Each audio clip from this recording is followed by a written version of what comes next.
This is April. And this is Tiffany. And you're listening to the Tea of Life podcast. We hope that you enjoy listening today as we dive into this week's episode. So here we have with us John Mays. How you doing? I'm fantastic. How about you? Oh, we're doing good. John Mays is Vice President and A&R for Centricity Music in Nashville. And for those of you who don't know what A&R stands for, it stands for Artist and Repertoire. And this is the division of a record label that is responsible for scouting talent and overseeing artist development. Look at you. You've done your research. I've got a working title for John Mays, Centricity Music, The Man, the Myth, the Legend. Are you cool with that? I'm not cool with that. No, that's Mr. Man, the Myth, the Legend. Got it. Yeah, I will do that. Thanks, Mr. the Man. Mr. the Man. There we go. Myth. Okay. Well, you started in the music industry in 1977. Technically, I graduated high school in 74 and left to join a band that year. So it depends. I didn't make any money, but it depends on how you what perspective you put it in, I guess. But I've been playing music since 74. Well, and my experience with the music industry is that you can actually technically be in the music industry and not make any money. So you do have that experience, do you? Yeah, I would say that we probably do have that experience. So music companies that you have worked for prior to Centricity is Word, Sparrow, which is how we know you, and Benson Records. Right. That's true. So the first Christian record that you worked on as a musician was...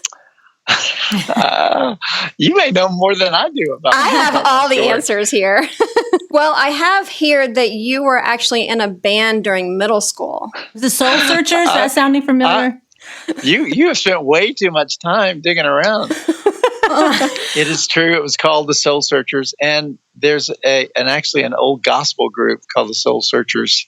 We thought it was really cool. In fact, we had a business card, and it had our names on it, but in the middle it said Jesus Christ Manager. And I've always thought, poor Jesus, what a sucky band that he had to manage. But we thought that was so awesome at the time. That is awesome. That is awesome. Well, we try to make sure that we do our homework and we're completely prepared and stalking all of our guests. So, my goodness, I guess so. So, John, we know that you are one of the most respected executives in the Christian music industry, and that you have, as we established, 35 years plus experience in serving talented musicians. So, in your career, John, you have actually discovered Matt Redman, Point of Grace, Cindy Morgan, which is actually one of my personal all-time favorites. I love Cindy Morgan. I can't tell you Me too. how much I have listened to her when we were on the road in the band, and I would actually drive the truck. Her music was actually what kept me awake at night. I would just sing it to the top of my lungs, driving down the road in the middle of the night in the middle of nowhere. Well, I'll tell you, the beauty of her heart and soul equals her music. She's just an amazing person, and I'm so lucky to have her friendship as a gift. And we can't forget about finding a band called The Waiting. I was assuming she was saving that one for last. Because it's the most well-known. Save the best for last, right? You know, I see it on. I see some notes here, and it's not on the notes. So, No, it's there. Man, It's there. You're always there. Well, I have actually many, many more. So there you go. we can add that into the many, many more area. Congratulations, Brandon. You're in the many, many more. So, John, when I first met you, the Waiting was actually playing at a coffee house in Nashville. And they had just recently signed on with Sparrow Records. And my friend Carolyn and I were actually hanging out at this coffee house. And you walked up to us and started talking to us because I guess someone had pointed out that I was the wife of Brandon. And so you just came up and introduced yourself and started talking with us. It was so down to earth. We had no idea who you were. And just struck up a conversation with you that may or may not have included the Pepsi Hickey on the recently remodeled Big Chicken in Marietta, Georgia. Oh, wow. Man, I have no memory of that whatsoever. I don't even know what you're talking about, but I want to know, because that sounds really interesting. You were really interested in getting to know us. And so you were asking us questions about, where we were from and everything. And then you were trying to make that connection. And then that was the connection that you made, was about the Big Chicken in Marietta, Georgia. Oh, yeah. Is it still there? The Big Chicken is still there. However, it has recently been remodeled again, and the Pepsi Hickey has been removed. The Pepsi Hickey. Yes. The chicken had a Pepsi Hickey? It did. The chicken had the Pepsi logo on the side of it, and it made it look like it was a Hickey because the size and the position on the neck of the Big Chicken. Well, for a second, I thought, Tiffany, that you had the Pepsi Hickey, and I didn't know what a Pepsi Hickey was, so I wasn't quite sure how to respond to that. But now I'm glad we've cleared that up. But John, you were always so down to earth and so sweet and so easy to talk to and so approachable. And we just love that about you. And that weekend, we talked and laughed a lot. And on a different weekend, you and your wife ended up having a cookout at your house. And you invited Carolyn and me over to join you guys with The Waiting, the band. And so we came back up for a different weekend. And as we were at your house, we were kind of walking around, may or may not have been snooping around, I guess you could say. But we were walking around and noticed like awards in one of your rooms. One award actually caught our attention, and that was a plaque on the wall that was awarding you for writing Love in Any Language, which was sang by Sandy Patty. And that this is so funny. I know, isn't that funny? And so Carolyn and I actually looked at each other and we're like, wait, what's happening? Who is this guy? So I get, she's telling me this story, John, and I get the picture of Wayne and Garth in Wayne's World going, we're not worthy, when they get to be backstage with Alice Cooper. So that's the impression that I got. I could see that, yeah. But it was just really cool though, because here we had this conversation with you, weekends before, and kind of formed a relationship with you on a friendship basis. And then we found this out. And I just thought that was really neat, because here now we know you and weren't so intimidated by you. Well, I'm glad you guys were able to come over. And that would have been what year? Like 96 or 7? Yeah, 96. Yeah, 96. Okay.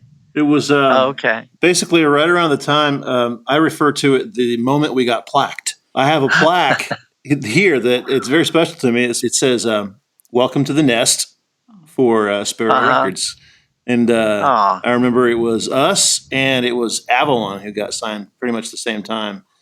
Yeah. We had a plaquing party at bowling alley. Was I at that? Yes, you were. Okay, of course I was, dummy. I was just testing you. So I also have another story, and then I'm going to get into this, but I just have to share this really fast, is that when Brandon and I were planning our wedding, 2 weeks before we got married, you called me with your tail tucked between your legs, telling me that a showcase had been scheduled 2 days after our wedding date. Do you remember this? Yeah. I don't. Okay, work with me here. Come on. Okay, I'm so sorry. No, but this is really cool because what Tiffany's talking about is the character of somebody who is great at their job in A&R, and you're so good at what you do. This, even if you can't remember it, the stories that we have are basically of you just being phenomenal at what you do. And so what Tiffany's about to tell you is another example of how you were great at what you do. It was that you needed us to be in Nashville 2 days after our wedding. Oh, no. I don't remember that. So you did give me the option of not going, but as we talked, I realized that it was very important for him to be there. And so because of that, you very kindly arranged us a flight to Nashville and a limo and a chauffeur to pick us up at the airport and to chauffeur us around all weekend. You set us up with I hope so. A couple of nights at the Opryland Hotel. Did you have to cancel your honeymoon? We postponed for a few days. It was actually an early start, so to speak. Yeah, so we basically got married on Saturday, and on Sunday we flew to Nashville. Oh my goodness. This I'm is so dedication. sorry. This is the dedication to the craft that I had Yes. back then. Okay, so this is Yeah. I can't believe you guys didn't say, well, enjoy that showcase without a drummer. I hope that's a good memory, but it sounds like something I should apologize for at this point. No, it's a good memory. I mean, this was 20 years ago. We just celebrated our 20-year anniversary last December. So congratulations. Thank you. So this was 20 years ago. So now, yes, it's a good story. Diane and I will be 40 years this September. Oh, wow. Congratulations. So we're 20 years ahead of you guys. That's great. Wow. got a good head start. Yeah. We're catching up, though. We're catching up. I think we can get there. Yes. So what kind of advice would you give us being 20 years ahead of us? Diane and I talk about this all the time because we used to be the ones asking that question, and I guess we still are. But I will say this, and I don't know if you guys were able to enjoy this experience or not, but we were both in a band together when we got married. And the guy that owned the band, he and his wife would travel with us a lot. And they had a great marriage. And so, you were on a bus, you were close quarters, and just for me personally, watching the way he would treat his wife, and I think they'd been married, 25 or 30 years at that point, made such an impression on us, the way they would defer to each other, the way they would, we never saw them get in an argument. I'm sure they had arguments, but never in front of anybody. They just had such great respect for each other, and of course, love, but that love showed itself in ways that were really tangible if you watch them up close. So we got the gift of seeing just a really good marriage, in the first, 2 years of our marriage. And we still talk about that today. And when we're not doing those kinds of things, deferring to each other, serving each other, we will talk about Brock and Faye and what a model they set for us. That, and then a whole lot of laughter. You got to have a good sense of humor about everything. A good joke will diffuse a horrible argument, right in the middle of it sometimes. Laughter is the cure for many ailments in love, right? Yeah. We have been just in the heat of the battle before, and just one of us just crack the most sarcastic, funny comment, and it just goes away. The whole tone of the argument changes. But it's also hard for her because I'm always right. I know what you mean. Right. It's a tough thing to suffer, isn't it, Brandon? Oh, suffer. That's the right word. Suffer, yes. Yeah. Suffer is the right word. I will keep that word suffer in mind. All right, so we're going to go ahead and talk about Centricity Music. Okay. So in 2005, you co-founded Centricity Music. Mm-hmm. And Centricity's philosophy of business and ministry centers on a desire to serve artists, to surround them with a support system that would guide and mentor them as they honed their artistry and sought to amplify their reach and ministry. Sounds good. That. Okay. I love it. So guidance and mentorship is so important, as we know, for all areas of ministry, but for traveling artists, this is so important. In our experience, there are artists who consistently pour themselves out to their audience and never get refilled themselves. And they just become exhausted and almost spiritually void. And then I've seen those who just never get fed because it's not on their radar to do so. And I love that you surround your artists with a support system to guide and mentor them. And this goes straight back to your mission statement, which is enabling your artist to create life-changing experiences for the world. Yeah, I do feel like I should say, Tiffany, and Brandon knows this, that sounds a lot better than it looks. Hearing you read all that back to me, part of my mind goes, man, I wish it looked that good. But the fact is, it looks a lot messier than that. Like we have 10 artists on our roster now, and all of them in different places, of course, as they should be. All of them in different places of spiritual maturity, all of them in different places in their careers, and just trying to stay open and flexible about how best to equip and guide and mentor, and whatever role we play in that is so difficult and just messy, in the day-to-day working it out. So it's good for me to hear you say that back to me, stuff I've written over the years, and it's good for us. It's just motivating for us to go, that's what we want it to look like. It doesn't necessarily mean it looks that way every day. And I'm sure if we had all our artists on this podcast with us, they would all have different versions of what that looks like for them. But it's like every personality is so unique, and you can't really apply a standard, here's the way we do things across the board. But what you just read is our hope and our goal to do with every artist we work with. You get the sense of family. And I think I had this dream last night. I was telling Tiffany and Brandon, I had this nightmare of a dream that we were starting the podcast with you, and I was there with you, but Tiffany and Brandon weren't. And you had already fired them. You have to fire it. Yeah. No, and I was panicking, because I'm like, how do I set this up? Brandon's the guy, he's the one that helps us set things up. And I don't know about editing, and Tiffany does this editing. And anyhow, the point of it all is there's a part that you set up this table and you make me some tea. And the next, in one of the scenes, so thank you. And one of the scenes is there's a family there, and I think it was because I've been listening, and as I've been stalking you, I've been getting the sense of family. That's why you do what you do. That's why you're artists. That's the reason you go to work. That's what it says on your website. So that's a great word to bring up as well, because even that word gets messy. And I was reminded of that a couple of weeks ago. And we even in our leadership team talked about this last week, that for someone to call us a family, for an artist to say, oh, it's such a family there, that's a huge compliment to us.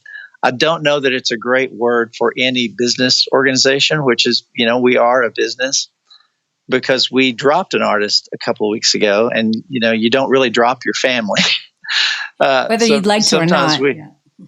Right. Yeah. That there's always this messy middle of combining ministry and art and business. Yeah, a lot of churches try to combine those things. We certainly do. Any artist in their attempt to make a living at music, a Christian artist, they're combining those things. And I used to kind of think that in the middle of that overlap, there would be this beautiful triangle that is getting it right, and that's what it looks like to balance these three areas. But I don't think that's the right picture at all. I think it's just a big mess and any given day. And to try to build a culture that feels like family and try to treat each other like family, but then have to make hard business decisions about things.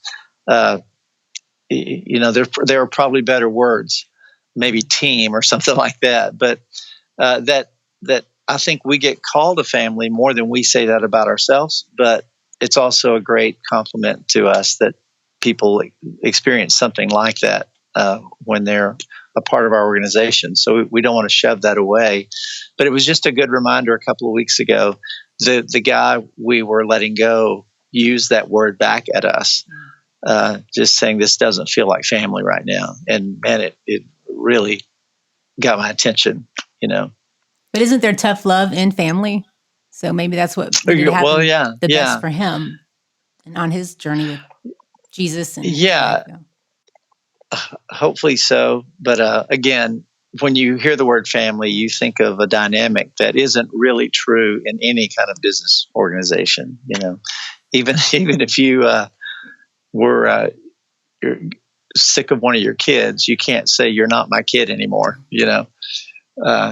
They'll always be your kid, and that's the way, of course, it should be. And you're really not making that kind of commitment to an artist when you sign them with this business of a label. But to the extent that you can, you want it to feel like they're loved and accepted and understood.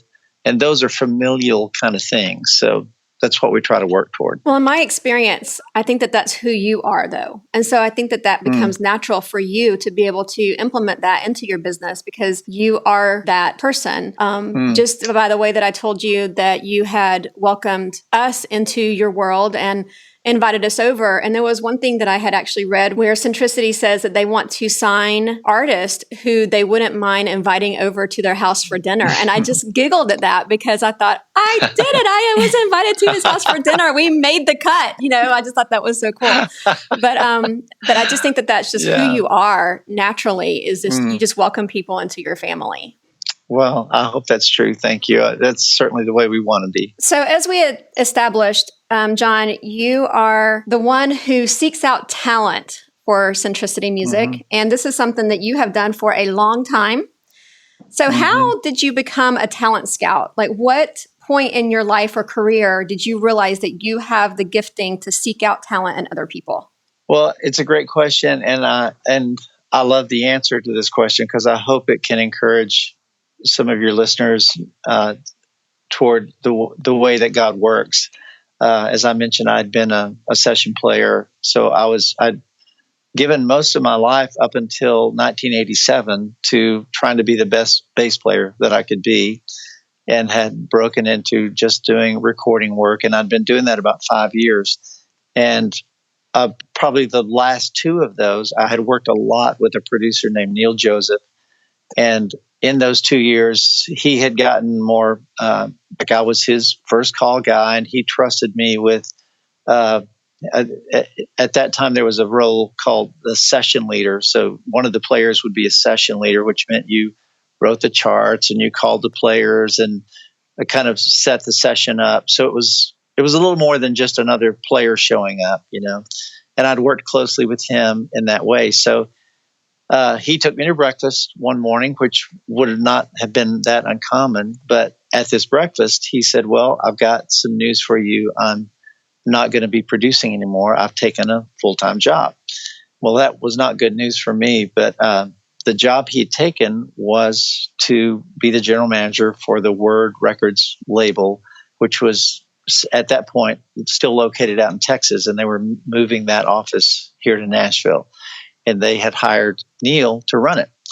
So, well, congratulations, Neil. I was trying to be upbeat about it. He said, "Well, I'm going to have to hire an A&R person, and I think you'd be good at it."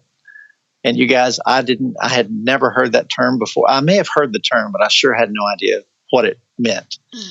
But Neil saw something in me that he was kind of calling out at that moment. And I used to have an old friend that said, you live your life on the line of preparation until it intersects the line of opportunity. And that was one of those intersections in my life. His point was, you have everything to do with the preparation. That's kind of your job, but you have nothing to do with the opportunity. That's God's job. So I had, in trying to do a good job for Neil and as a player, and I'd gotten into some independent production and songwriting, and Neil had been hearing some of that stuff. All of that was preparation for this opportunity that I didn't even know about. I didn't know would come. But he saw that in me. And I'll even tell you, to go further, of course, I took the job. But the first year of it, I was pretty miserable, and not just all of a sudden not playing at all, which I'd done my whole life. And in the first year, I'd never had a real job, where you go in and there's office hours and a desk and policies and corporate culture and all this stuff. That was very uncomfortable to me. And I didn't adjust well in the beginning. So there were many times in that first year I thought Neil did not get this right. Whatever he saw, he didn't understand.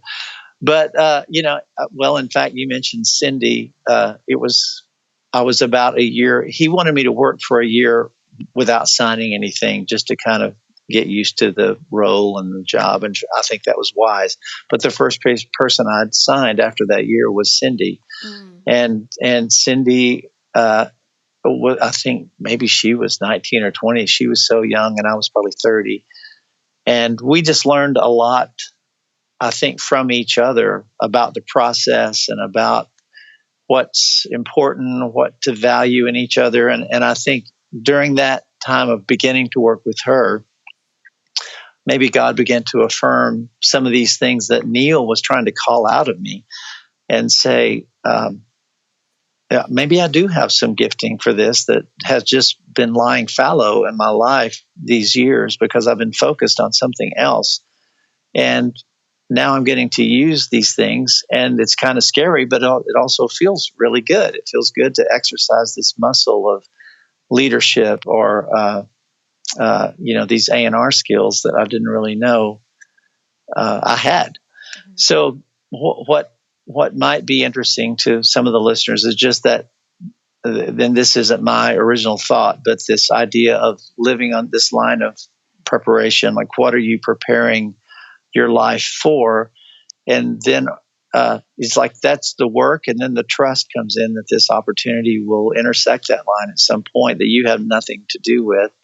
And it may involve things that you didn't even know to wish for or to dream about. And that was 30 years ago this September. And I've been doing that job for the last 30 years, just for different labels, something I didn't even know. I wouldn't have had a thought that I could do. That was a long-winded answer to your question. I'm sorry, but no, that's great. And it's actually really encouraging to hear that, because I feel like I'm kind of applying that right now with this podcast and with talking with people and with interviewing people too. So I am very encouraged by what you just said. Good. John, when you're scouting talent, walk us through that. What are you looking for, since we're talking about your job specifically? Well, I don't know if you. I'm going to repeat something that is up on the website. I don't know if you guys saw this or not, but I wrote a little thing. But just because obviously we get asked that question a lot, and it's a super fair question to ask if you're an artist out there. So I did write a little thing on the blog or on the website called "How Do I Get Signed?" And so I list these 4 things, and it's really the 4 things I think that best categorize what we look for, even though there are hundreds of things. You can imagine that, there's so many intangibles, including what God is up to and what you think where you think he's leading. And is this somebody that you feel like you want to partner with for kingdom purposes and all that? None of that is in these 4 things, but it's as important as those things. But the first one is work ethic. So does the person display a desire to work hard, a willingness to work hard? I don't have to tell you guys how much music is out there these days, right? Mm-hmm. There's more good and bad music available to people literally than there has ever been in history. So you already know you're going to have to do something to try to cut above all that noise or cut through it. So the artist's willingness to work is a huge piece of that. Brandon, you would remember an artist from Sparrow days way back named Margaret Becker. Mm-hmm. I heard Margaret say one time that when she was independent, she felt like she was trying to dig a ditch in the dirt with her hands that her music could go into to reach people. And when she signed, the label gave her a shovel. In other words, it was still her job to do the digging, but they just gave her a better tool to do it with instead of being barehanded. And there's a lot of attitude I think that we run into that is, once I get signed, you will do this work for me. And you guys know that is never the case. No one will or should work harder than the person writing and making the music themselves. And I'm not going to go into a whole thing about millennials, but it does seem like there is a trend among millennials to let someone else do that job for them. So we never want to be in that position, and we work really hard on the front end. We've got a list of a document called Artist Expectations that we go through with every artist we're getting serious with at any level. And one of those, the first expectation is that we expect you to treat this opportunity as a job.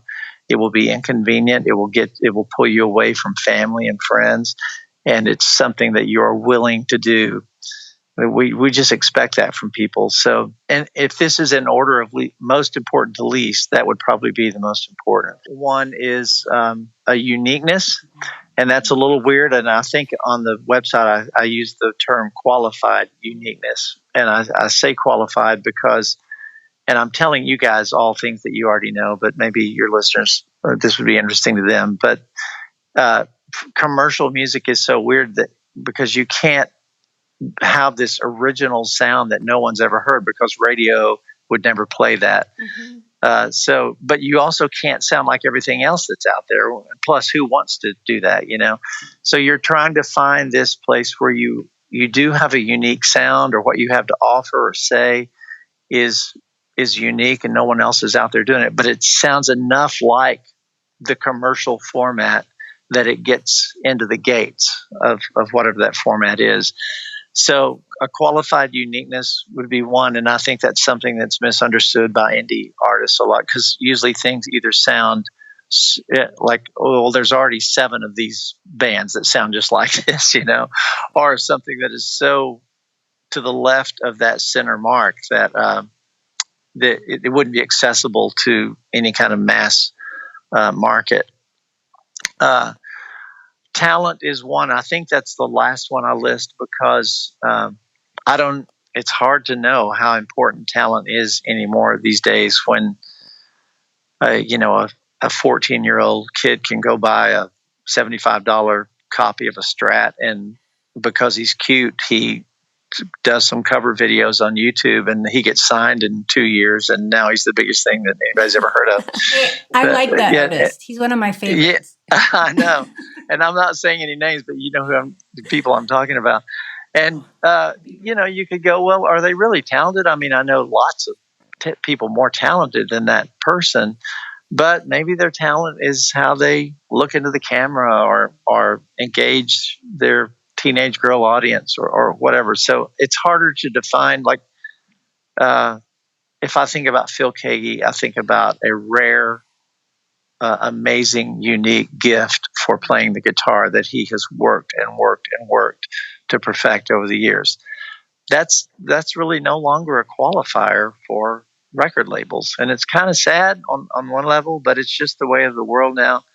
Mm-hmm. I don't think we would ever sign anyone who's not talented at some level, of course, but talent just isn't as strong a filter as it used to be, for better or worse. I'm not sure.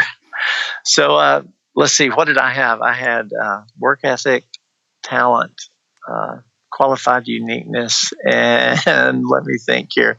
Unlike talent, songs have been the thing that have kind of stayed stable over all these years in the industry.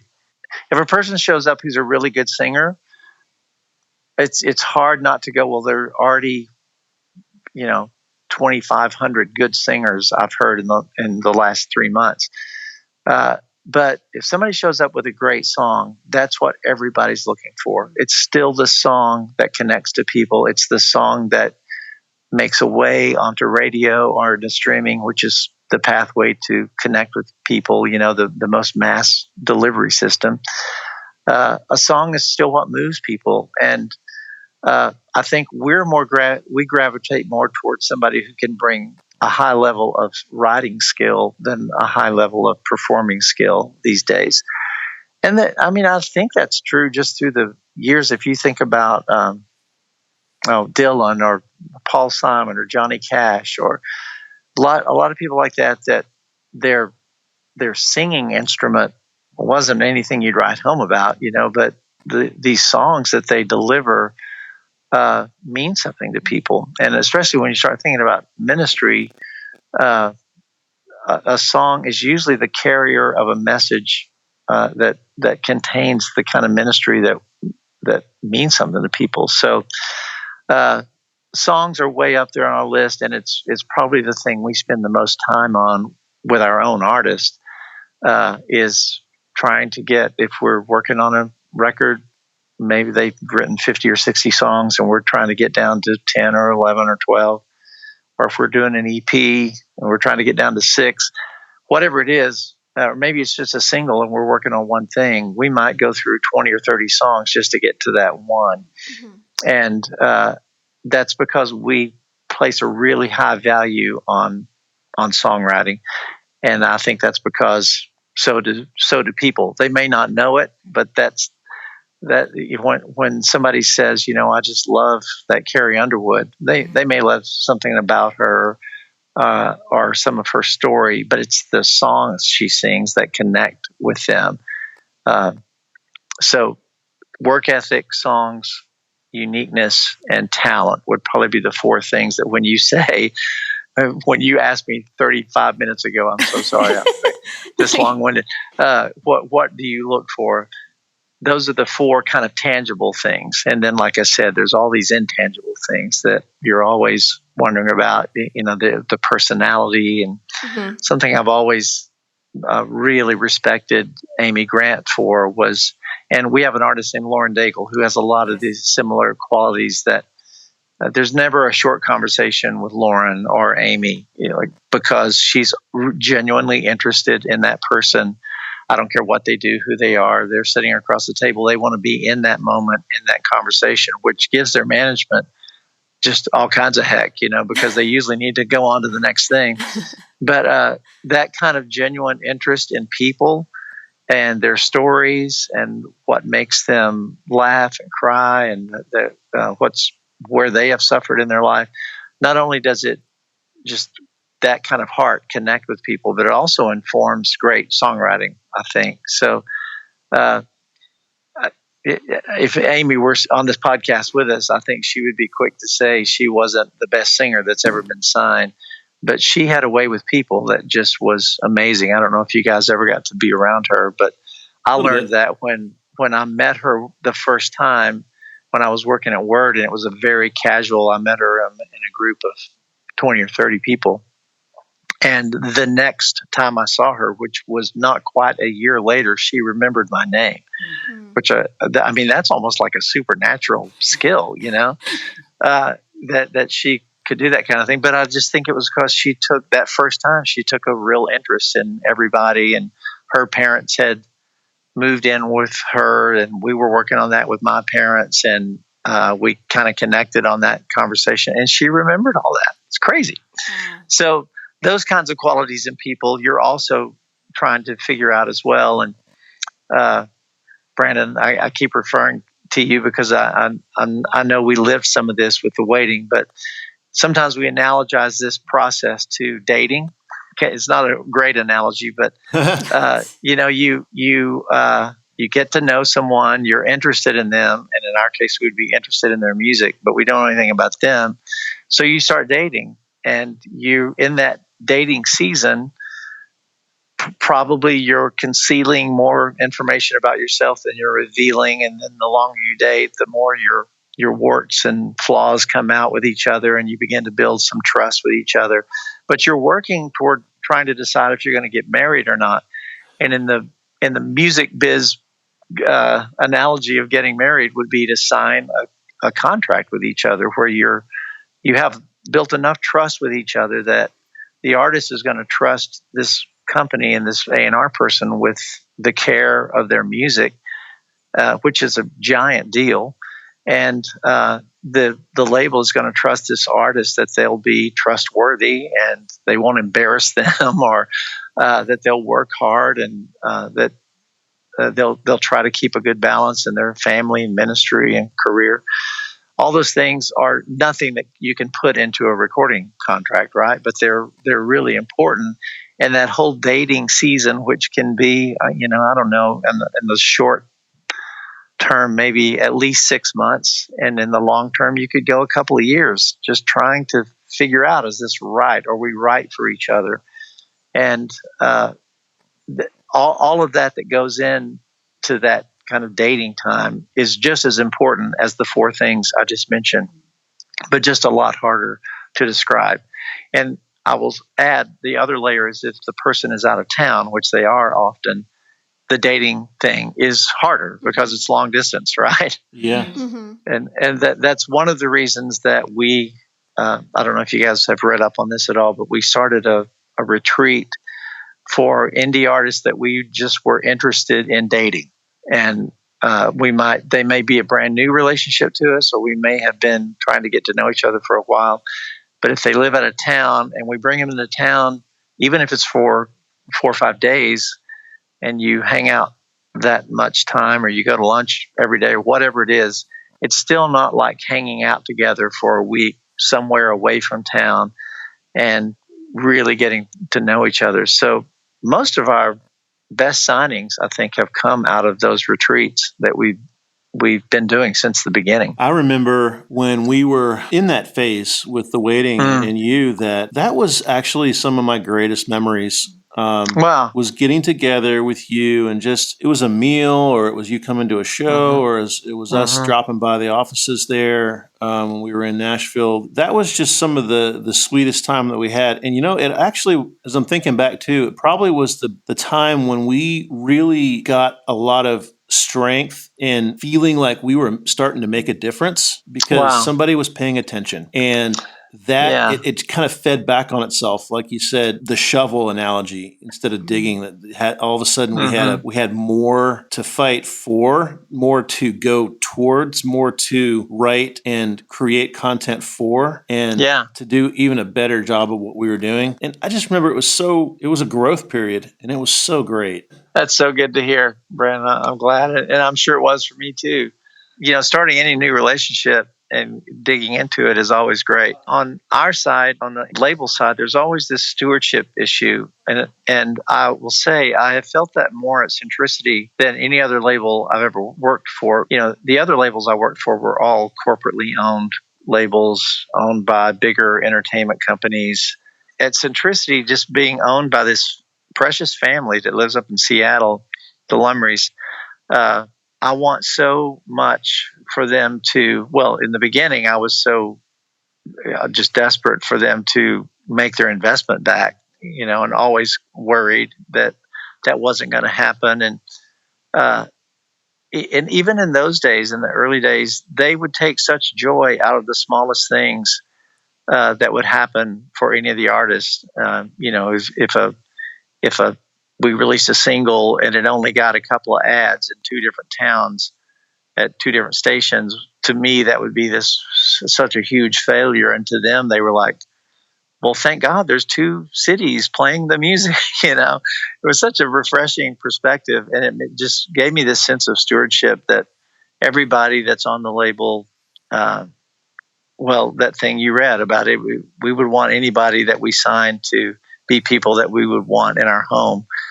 That kind of came from just getting to know the Lumrys and their heart, and feeling that, I guess, stewardship is just the best word of everything we sign, and it being worth, if it takes 2 years to feel like we dated long enough, now it's time to get married, then so be it. I can't think of anything that's taken that long, but certainly a year. We've certainly gone that long before. I can tell you that with you guys taking the North Point Inside Out band and Seth and Heath and Brandon and that whole crew, those are some good people. I do life with them on a weekly basis. I didn't know that until just recently. Yeah, they're just some of the best people to hang out with. I was on staff with Seth. Seth was our music director at Woodstock City for about a year, and it was the best time I've had growing with somebody that artistic and and working closely with him to create an experience for an audience. It was just great. Yeah, that's so good to hear. A lot of the earliest days of Centricity, really when it was just me and then a guy named Steve Ford who came along, was doing marketing for us, I was constantly listening to Andy Stanley's leadership podcast. I mean, his sermons, those are great and always helpful, but he was giving such wise advice for how to run an organization. And even though the organization was just 2 of us, his fingerprints are all over Centricity. And it was so neat in our dating period with North Point, going up and seeing the band somewhere, like up in Pennsylvania or somewhere. And it was at an event where Andy was speaking, and I got to meet him for the first time and tell him that.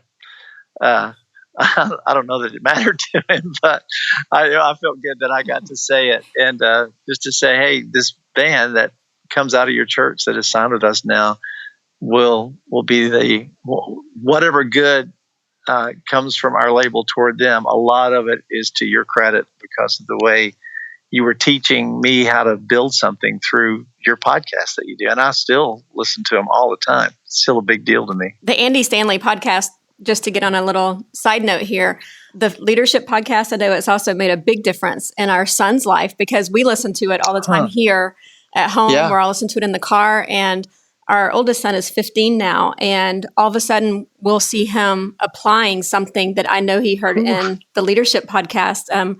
We're big with Boy Scouts, and he'll be, doing something that he heard on a leadership podcast, and we'll think, wow, they're listening. So that is a really great. That's strong. Mm-hmm. I love it. I'm 6+ years in this organization, this North Point organization at Woodstock City, and it's been 6 of my greatest years. Aside from being a drummer for 12 that I wouldn't trade for anything. When I was on the road and playing drums and working with the Olsons and Clark, I kind of see myself, like you said, it's an intersection of preparedness and opportunity, because even though I was a drummer, I was being exposed to production. I was being exposed to music and engineering and audio and recording techniques and great producers and the song crafting process, which is you can do an entire podcast on one aspect of songwriting, but you're right. The whole live environment and being plugged into music for as long as I was enabled me to now walk into what would really be a second career in live production for a church, but mainly just crafting an amazing experience for an attender to come and helping to create a product that people are attracted to.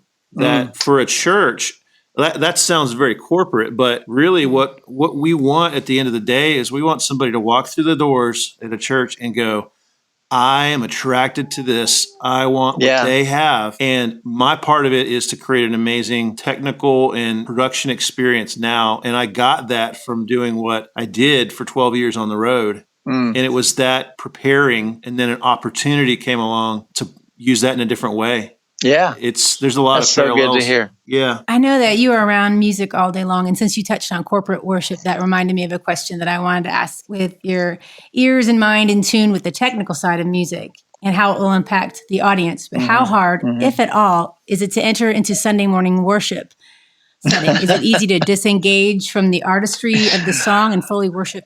Oh my gosh, I can't believe you asked me that question. This is a whole nother podcast. Well, it's just very fresh for Diane and I. We've been a part of a church here in town that we helped to plant 20 years ago. And a pretty typical, it's a Bible church. And of course, the worship is the typical modern worship thing. And I would play on the worship team sometimes and enjoy it.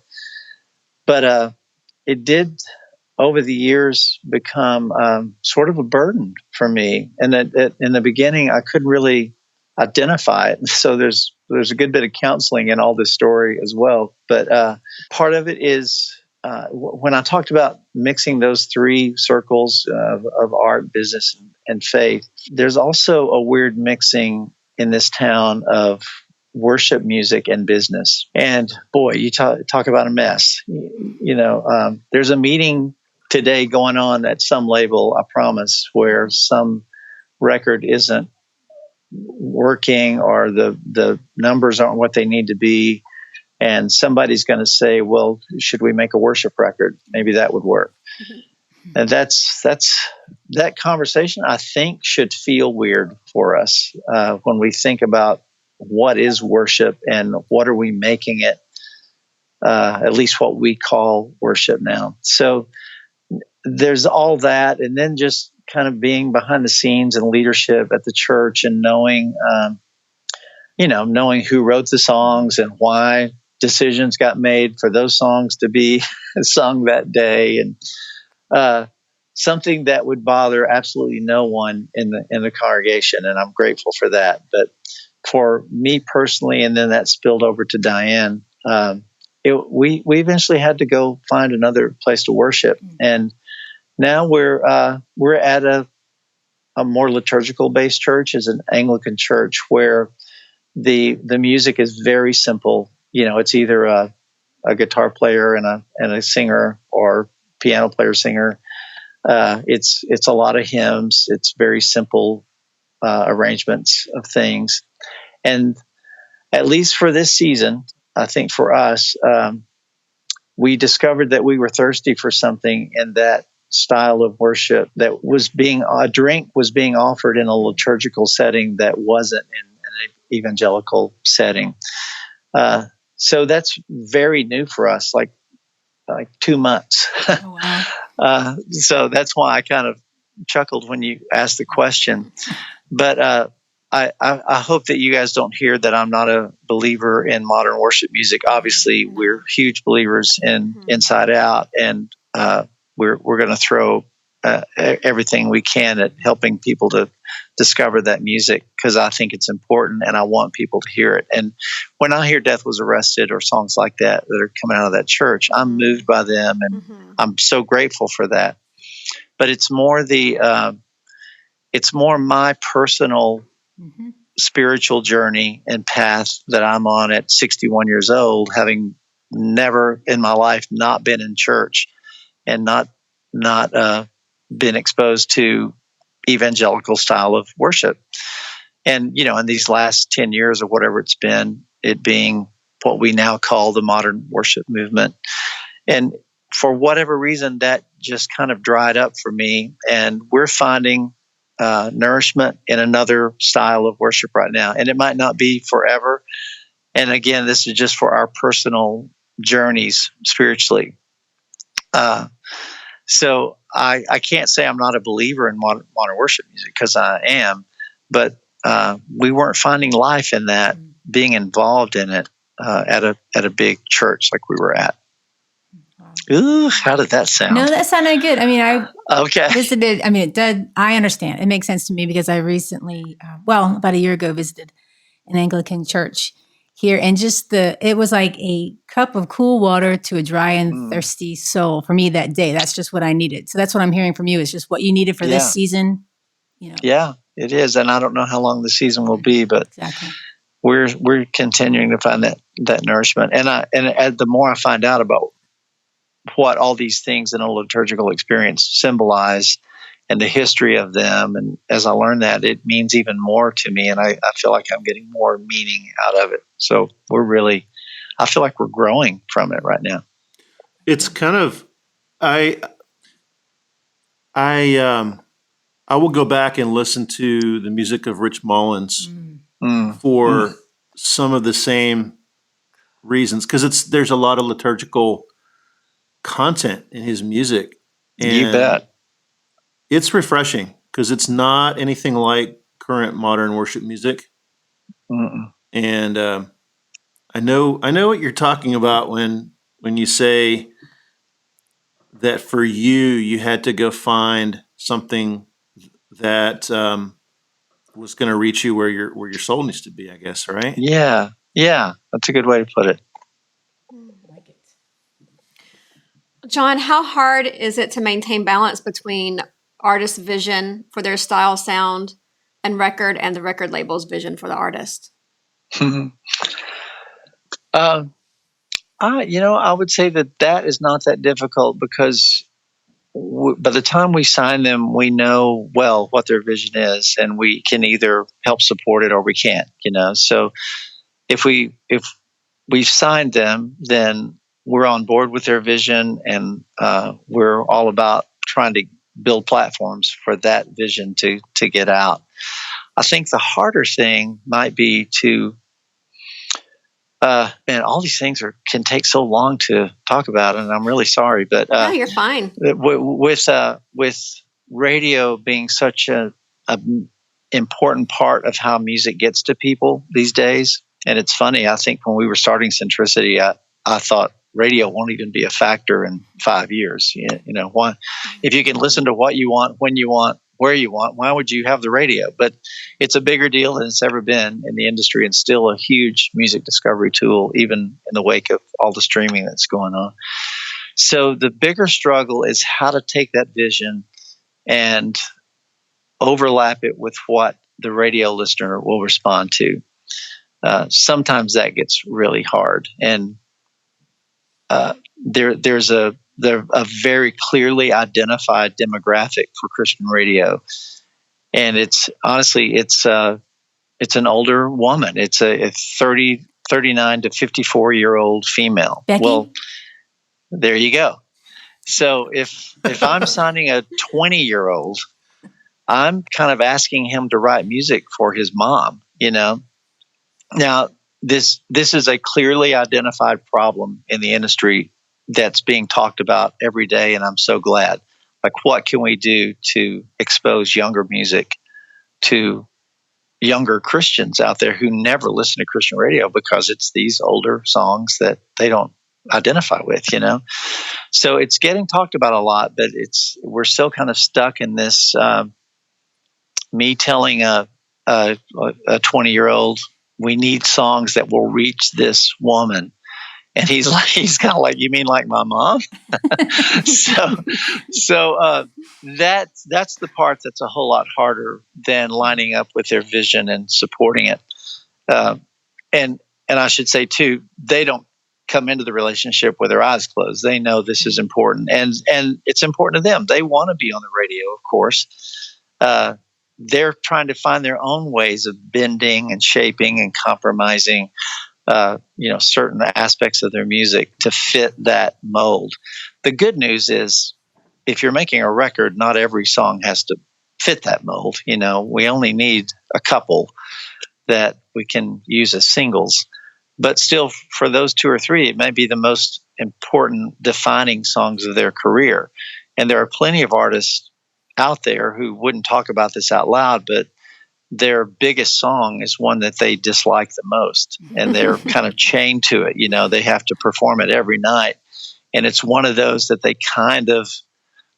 did it reluctantly, knowing they needed radio, and then it became a big hit, and now they're just stuck to it. Honestly, Awesome God was that in some ways for Rich.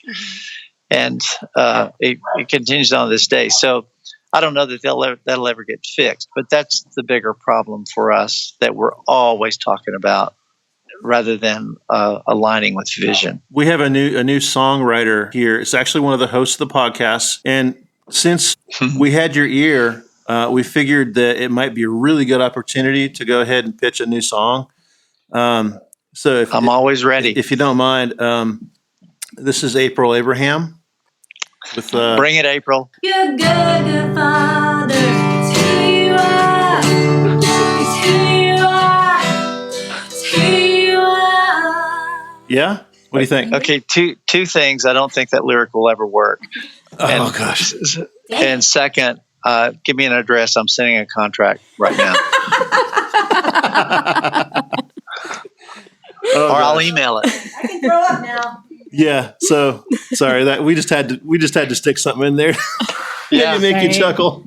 Yeah. I'm going to tell you that was a special moment. Thank you, because I have been as I've been stalking you, I want to throw up right now because.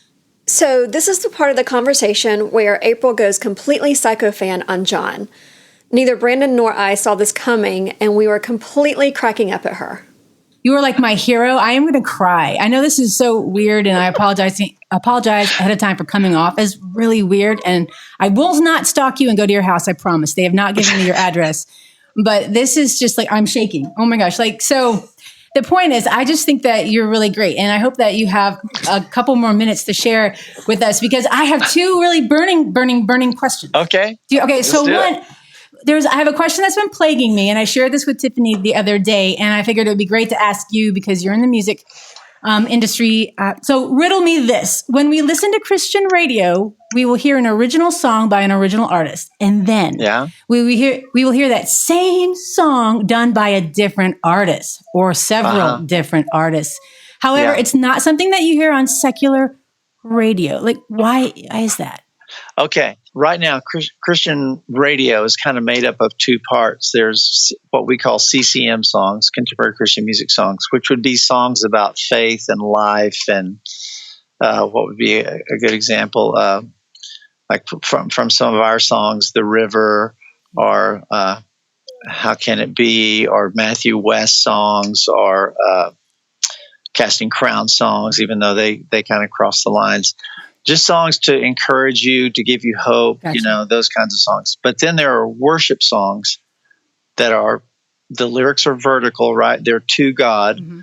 And most of them are written in order to get the congregation to sing along. Right. Okay, because the church piece of those songs, the congregational part, is kind of a viral means for a song to spread. outside of radio. Everybody is looking for the next big worship song that's on the way up. Mm-hmm. So Franny's label, and we've done this as well, but in that specific example, Franny's label, Franny needed a new single. So they go on Planning Center and CCLI charts, and they're looking, what song is really creeping up? In other words, what song is the church singing more and more out there? Because if we can get an intersection going of the songs they're singing in church and what they hear on the radio, then we've got a bullseye. Mm-hmm. And it doesn't work every time, but that's why different artists are recording these popular songs that are rising up in the church. I think there were 4 recordings of Good, Good Father. There were, and 2 of them were on the radio at the same time. That's on the charted at the same time, which is really rare. But you won't see that happening with like an unspoken song or a song that's just a typical CCM song. You see it a lot in worship music because they're trying to find that bullseye of this is popular in the church, and if we get it on the radio while it's popular, then when this woman who listens to Christian radio hears it, it's going to already be familiar with her. In fact, she's already going to like it because she sang it last Sunday in church. Does that make sense? That does. Thank you so much. John, I know that we've taken up a lot of your time, and I don't want to exhaust you and go overboard here. We have just a couple more questions for you, if you don't mind. Sure. One of them is, what are you doing to continually grow yourself as a leader and pioneer in the music industry? Well, I read a lot. That's probably the first thing I do. I have, just like I'm sure you guys do, a broad interest in a range of things. In the last 6 months, I've been reading a lot about the liturgical church, and that's interesting to me. And I feel like I've just grown in learning about the history of the church. I read a really interesting book called something like Evangelicals on the Canterbury Trail. I think that's the name of it. That is talking about the return of especially a younger generation of kids being raised in the evangelical church and how they're finding spiritual life and growth in the liturgical church. And of course, that's just interesting to me right now because of the path I'm on.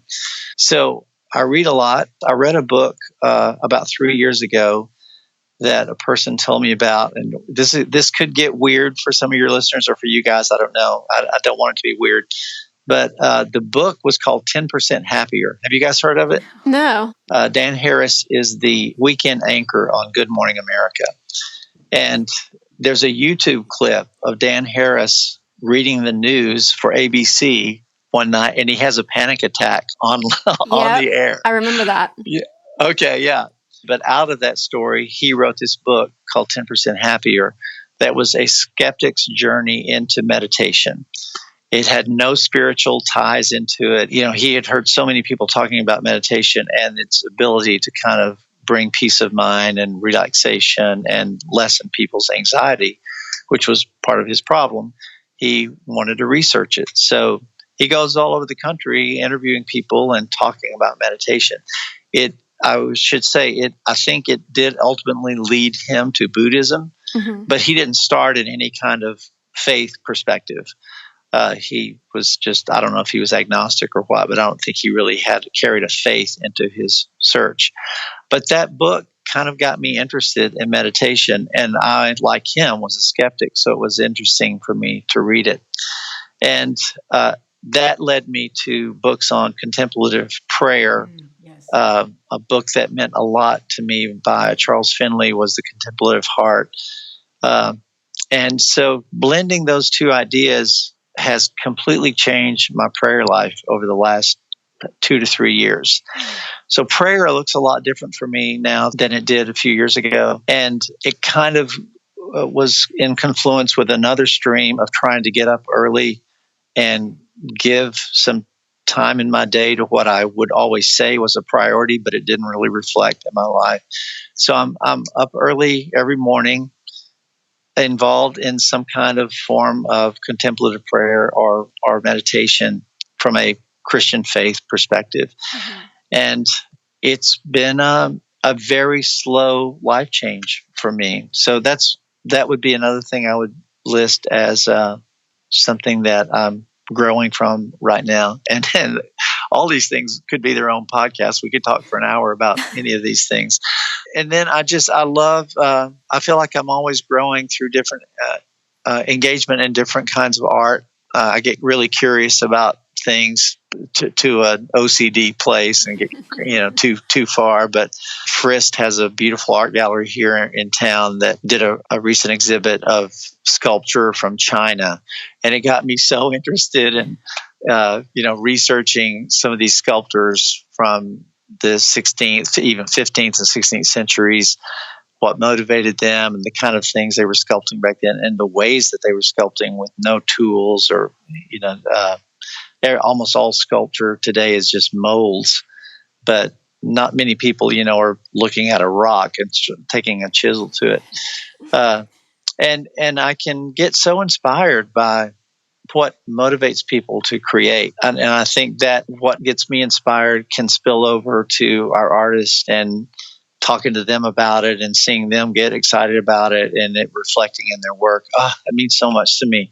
So maybe those three things I would list right now as ways that I spend time trying to stay alive, keep my heart alive. Yeah, I had heard the 10% happier. I didn't realize I had heard about it till Brandon reminded me just now. It's a fascinating journey. So what are you passionate about in your pastime? What do you do to rejuvenate yourself? I would have to say some of those same things that were just talked about, but I guess I would add to that a 17-month-old new passion is our first grandbaby that I had no idea I would feel this way about. Congratulations.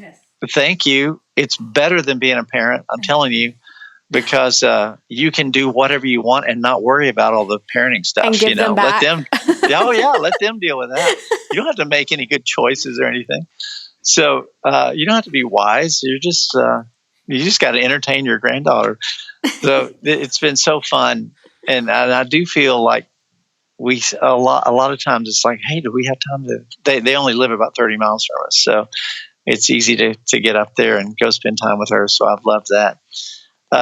I was a big racquetball player and loved it. Played it for years and years and years, and probably the last 10 of those years was as my knees and ankles would start to hurt, would go get steroid shots in my joints, and I was going more and more frequently, and finally this orthopedic guy that I would go to, who's he's the husband of an artist here in town, and he's like, you're not going to be able to keep doing this. You're going to have to quit. Racquetball is just really rough on your knees and ankles. And he said, you're not going to be able to keep this. Pretty soon, this isn't going to be making any difference. And so we start talking about what other things I could do, because it kind of would hurt to walk on a treadmill or anything like that. And he said, have you ever thought about yoga? For somebody your age, yoga is, it exercises the whole body, and it has this benefit of focus. And so I went for the first time about 3 years ago to Hot Yoga Plus. I walked in there having no notion of yoga whatsoever, having never done one thing about it other than probably make fun of it, and walked into a 100-degree room and almost threw up. Just the thought of that makes me just like, I know. I can't breathe right now. I'll tell you the truth. That was the ignorance I brought into the experience. I guess you would go, duh, it says Hot Yoga Plus on the sign. But I'm like, oh, you mean it's in a hot room? So it's something that I have stayed with now. I go most mornings, and I think more than anything, that's been a challenge for what I can do with my body, the different kind of poses and how far you can go in them. And you go a little bit farther than you could 6 months ago, and it kind of excites you and like, no, I'm getting more flexible, or I'm getting stronger, or I can move in a way that I couldn't before. And at my age, I think that's a real encouragement. So I've kind of grown to love yoga, and I go 5 days a week now, and I'm always the oldest guy in the room, and usually the one that can't do most of the stuff. But I kind of missed it. You don't, when I'm traveling or something. So you don't wear man yoga pants, though, right? No. Okay, just making sure. I usually wear my University of Tennessee shorts, which are bright orange and just offends everyone in there, and a t-shirt. Yeah, there are guys that come that don't wear shirts, and I really hate them. But if nothing else, to sweat that much in the morning and then go take a shower, it's a great start to your day. I don't know, you just kind of feel alive when you finally get dressed and take on the day. So that's another thing that I would say I've been spending some time on lately. Awesome. Hey, Brandon, we were talking about old waiting days, and you mentioned about when we would hang out some back in those days, and I would come to a show sometime. One of the shows I came to, Andrew Peterson opened for you guys. Do you know who Andrew Peterson is? Oh, I love him. And he's on our roster now. He's been on our roster for like 4 years. That's amazing. And this is a long time back. I can't remember when, but we were in the studio or something. And he said, do you remember the first time we met? And I said, no, I don't.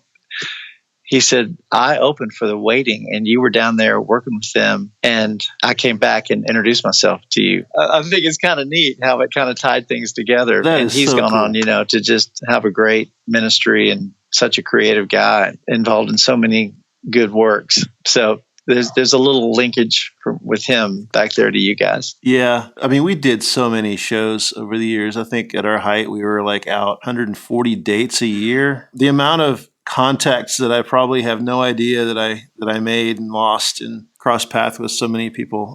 I had no idea. Mm-hmm. But actually, I am working. One of the people that I work with now, she was in a band, and we played together a long, long time ago. And so now she's a video editor, and we work together at Woodstock City together. So it's true. Amazing. You kind of cross paths in life with so many people. You maybe not know later on you can reconnect. There's something in that, because when you have a memory of somebody, maybe they don't have a memory of you, but it's a good one, and you get a chance to reconnect later, that's something special. And B, it just shows how much your character determines your future and how things go in your future. It's so There's cool. your podcast right there. Yeah. You guys can cut me out. What he just said. Yeah. That works. Well, I will say that in that conversation, Andrew was like, man, those guys were so good. Like, I know they were so good. And the songs, it made me want to go back and listen to that record that had Hands in the Air, and remember there's that Beautiful Blood song. The self-titled, The Waiting. Yeah. Better Off as Friends. Great song. I just remember so many of those songs from back then, and it was neat to hear Andrew talk about what a good job you guys have done. Wow. Well, John, thank you so much. Thank you for sharing your wealth of knowledge and experience and tidbits of life and work and what A&R really is. And you're a good one. You're good at what you do, and we thank you so much for sharing your time with us today. Thanks so much for saying that, Brandon. It's been good for my soul to reconnect with you guys. So anytime, I would look forward to it. Great. Thank you. Thank you, John. All right. Thank y'all so much. That's it for today. Tune in next time as we continue to dive into life. In the meantime, don't forget to subscribe to our podcast. You can find us at teaoflifepodcast.com or follow us on Twitter at teaoflifecast. Until next time, in the words of Monty Python, make tea, not war.